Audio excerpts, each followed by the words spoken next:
All right, everyone, buckle up. Because today we are diving headfirst into a case that's both horrifying and perplexing. The crimes of Fred and Rose West. I mean, their names are practically synonymous with House of Horrors. But we're here to go beyond just sort of retracing that gruesome timeline. We're trying to understand the how. The how. How did a seemingly, I don't know, average, ordinary couple on an ordinary street manage to perpetrate such horrific acts for decades? Yeah, and to try to unpack all of that, we've got a pretty fascinating mix of sources for this deep dive. We've got the broad strokes from Wikipedia. We've got news articles kind of capturing, the public's evolving understanding of the case. Yeah. And then, maybe most compellingly, we have that firsthand account from someone who actually lived at 25 Cromwell Street. Oh, wow. So, unsettling is putting it mildly. I'm already getting chills, and we're just at the tip of the iceberg here. I think to really wrap our heads around this whole thing, we kind of have to start with Fred. His early life, his upbringing, it wasn't exactly sunshine and roses, was it? no, not even close. I mean, picture rural England, the 1940s, a family of 8 crammed into a tiny cottage, no electricity. That was Fred's childhood. Poverty, lack of space, you name it. But here's the thing. Despite all that hardship, Fred was reportedly the favorite child. His mother doted on him, even as he started, getting into trouble, petty theft, things like that. It's like the classic case of too much love, not enough discipline. Yeah, it's possible. I mean, that kind of dynamic, it can definitely foster a sense of entitlement, a lack of consequences, and, those things, they can definitely play a role later on. We also have to consider his struggles in school. He did eventually show a knack for woodwork and art. Huh. It's almost like this darkness existed alongside, like you said, this strange, unsettling normalcy. Yeah. And speaking of unsettling, I think that's a good way to describe his first marriage to Catherine Costello, who went by Rena. This relationship just seems like such a crucial piece of this whole puzzle. Oh, absolutely. Their relationship was volatile from the very beginning. Infidelity, violence, a lot of it witnessed by someone named John McLaughlin, who knew the couple. Yeah. And we're not just talking your average marital spats here. Right. McLaughlin described Fred as sadistic, said he seemed to, derive pleasure from inflicting pain. God, that's chilling. Do we know anything about the specifics of the violence? Well, there's this one particularly disturbing anecdote where Fred's stepdaughter, Charmaine, she asked for ice cream. A simple request, right? Right. Fred's response, he hit her. And I mean like a tap. It was enough for McLaughlin to step in, even ended up fighting Fred over it. Wow. Which is interesting, right? It's like he could dish it out but couldn't take it. Exactly. Yeah. Like some real bully vibes there. Oh, totally. And poor Rena, she was trapped in this web of abuse, and, she had affairs, which, knowing what we know now, were probably a desperate attempt to escape. But sadly, the violence just continued. And you have to remember, this is the 1960s. Domestic violence, it wasn't talked about the way it is now. It was so much harder for women in her situation to break free. And that pattern of abuse, it often escalates, especially if it's left unchecked. And in this case, well, escalate it did. Because shortly after, Rena leaves Fred, takes their daughter Anne-Marie with her, but Charmaine, her daughter from a previous relationship, she stayed behind with Fred. And then she vanishes. And it's important to note here that at this point, Fred was in prison for theft. Okay. It's like this powder keg of his life, the fuse is lit, and then enters Rose Letts. 15 years old, Fred was 27. Yeah. I mean, talk about a recipe for disaster. Rose, from a lot of accounts, she was a troubled teenager. And Fred, playing the sympathetic single dad card, he zeroed in on her. And knowing what we know now about him, it's hard not to see that as predatory. Totally. And even back then, people saw the red flags, right? I mean, Rose's own parents tried to intervene. They contacted social services. They were worried sick about their daughter. And there were even rumors of prostitution already happening at Fred's caravan. It makes you wonder, was 25 Cromwell Street already in the making back then? It's a chilling thought, isn't it? Almost like that house was just destined to be the backdrop for their horrors. Right. But you know what? To everyone's warnings, Fred and Rose, they turned a blind eye. They defied everyone, and they started their life together. Wow. And that decision, it would have unimaginable ripple effects. Because shortly after that, the unthinkable happens. Charmaine's body is found. Buried at Fred's previous residence, Midland Road. He denied dismembering her, which is kind of darkly ironic considering what his MO would later become. It's like this first murder was almost sloppy compared to the calculated brutality that he would become known for. Right. But it was a turning point. Rose was pregnant with their first child, Heather, And they made that fateful move to 25 Cromwell Street. 25 Cromwell Street, it sounds so normal. Right. Just another brick house Yeah. on another street. But behind that facade was, well, the epicenter of their crimes. That's the thing that gets me is the contrast. Like, on the surface, there were this normal couple. Right. Presented themselves as loving parents, involved in the community. Mm-hmm. It's like this carefully constructed smokescreen, hiding this true horror. And that's exactly how they managed to evade suspicion for so long. Yeah. They were masters of deception, Well, especially Rose. Yeah. She cultivated this image of, the caring mother figure to some, Right. even while engaging in prostitution, with allegedly Fred's full knowledge. Yeah. They used that facade to lure in vulnerable young women, Right. many of whom were just looking for a safe place to stay. It's such a classic predator tactic, isn't it? To lull their victims into this false sense of security, to make them believe they found this haven. Right. When in reality, it was, they were walking into a nightmare. A nightmare that, tragically, claimed 12 confirmed victims, Yeah. though the true number may never be known. Right. And it's crucial to remember that each victim was a person. Of course. Yeah. With their own hopes, dreams, loved ones. Yeah. They weren't just names on a list, but lives that were tragically cut short. Absolutely. And I think it's easy to get lost in just the sheer scale of this whole tragedy. But, their stories are so essential to understanding how the West got away with this for so long. Totally. Like, take Charmaine, for instance. Right. Fred's own stepdaughter, killed by Rose, possibly out of jealousy or, a need to control. Control. Yeah. And then you have Raina, Right. Fred's first wife.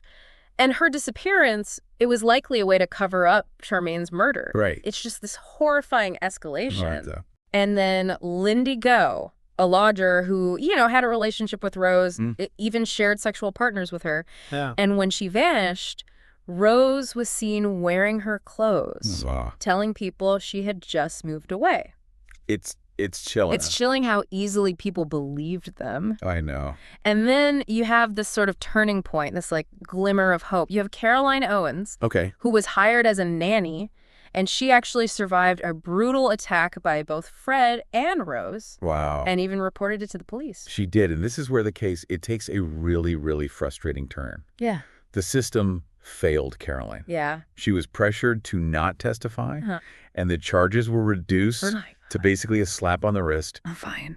The Wests walked free. Can you imagine? Can you imagine surviving something that horrific and bravely coming forward, only to have your abusers just, escape justice? It's unbelievable. It makes you wonder if her case had been taken seriously. If authorities had understood the danger that these two posed, could it have prevented, the tragedies that would follow? It's a question that I think continues to haunt everyone involved with the case. Yeah.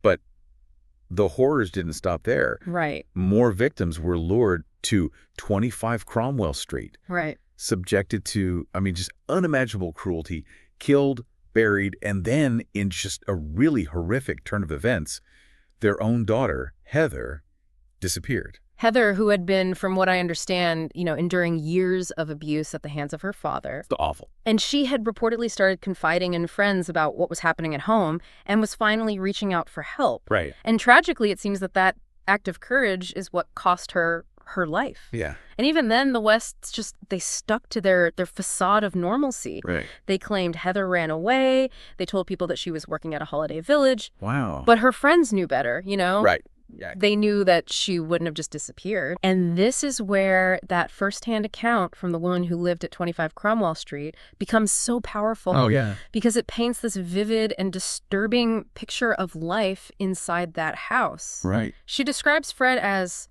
a true gentleman. A true gentleman. And even though she witnessed Rose's harsh treatment of her daughter, Anne-Marie, she just kind of dismissed it as, strict parenting. Right. It's just this chilling reminder of how easily we misinterpret or just ignore warning signs. 100%. And then there's the detail about the red light outside Rose's room, Right. which was a signal for when she was with clients. Oh, my God. It's just so casual, you know what I mean? Just woven into the fabric of life on Cromwell Street. Right. It was just normal. It's almost more disturbing than any of the gruesome details. Right. Right. This normalization of depravity. Absolutely. Yeah. And that normalized depravity, it wasn't limited to just her experience either. Right. I mean, look at Shirley Ann Robinson, another lodger who was pregnant with Fred's child. And, this woman who lived there, she knew. Right. But she just dismissed it as, oh, she's just saying that. Wow.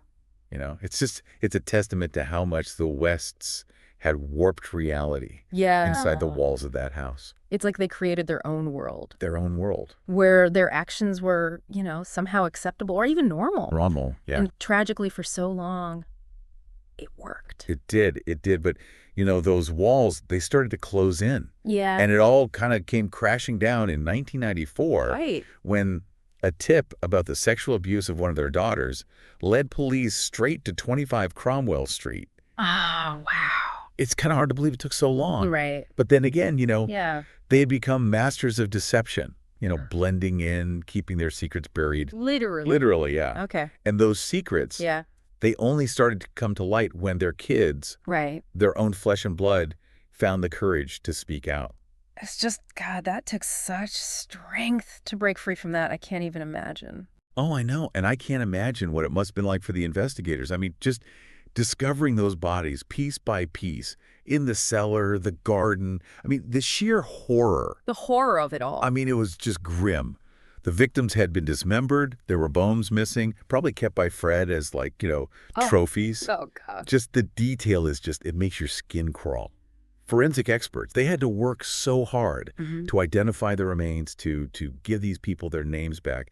And it wasn't just the physical evidence, right? It was the emotional weight of it all. Right. The investigators, the families, the community. This case left an indelible scar on everyone. And Fred, facing the consequences for all of this, he chose a coward's way out. He did. Fred committed suicide in prison before the trial could even begin. Wow. Robbing the families of their chance to confront him. Get a confession, any sense of closure. Of course. His death, it left Rose to face everything alone. Right. To answer for the horrors that they orchestrated together. Right. And Rose, she stuck to her story. She did. She maintained that she was innocent, that she didn't know about the murders, that Fred was the one acting alone. I mean, do you think there's any truth to that? I mean, she really tried to portray herself as another victim, alleging that Fred was controlling and abusive. Right. But the evidence, the testimonies, they just paint a very, very different picture. Yeah. Rose was an active participant in the abuse, in the manipulation. Right. And honestly, it's very likely that she played a role in the murders too. Wow. Well, in the end, the jury saw through her act, and they found her guilty on 10 counts of murder. 10 counts. And she was sentenced to life in prison without the possibility of parole. It feels like such a small victory for justice in the face of just such a monstrous evil. And for the families, it could never be enough, right? Never. But it does serve as a reminder. Those facades, they can't hide the truth forever. Evil, no matter how deeply it's buried, how skillfully it's concealed, it will eventually be unearthed. Yeah. The case of Fred and Rose West, it's a horrifying reminder of just the darkest parts of human nature. It really is. It makes you think about the dangers of turning a blind eye to abuse. Right. Because this isn't just a story, it's a reflection of, societal failings. Yeah. Of the vulnerabilities that predators like them prey on. Absolutely. And it forces us to ask some tough questions. Like what? Well, what allows this kind of evil to flourish? How can we be more vigilant? How can we protect the vulnerable? These are questions we should all be asking ourselves, every day. Yeah, because behind all the sensationalism, all the awful details, right, yeah, these were real people with real lives that were tragically cut short, and their stories deserve to be remembered. Absolutely, and I think not just for the horror, but for the strength and resilience that they showed in the face of such unimaginable darkness. 100%. And to everyone listening, as you go about your day, just carry that with you. Remember the victims, stay vigilant, and never underestimate the power of using your voice to challenge injustice, speak out against cruelty, and to shine a light on the darkest corners of the world. Perfectly said.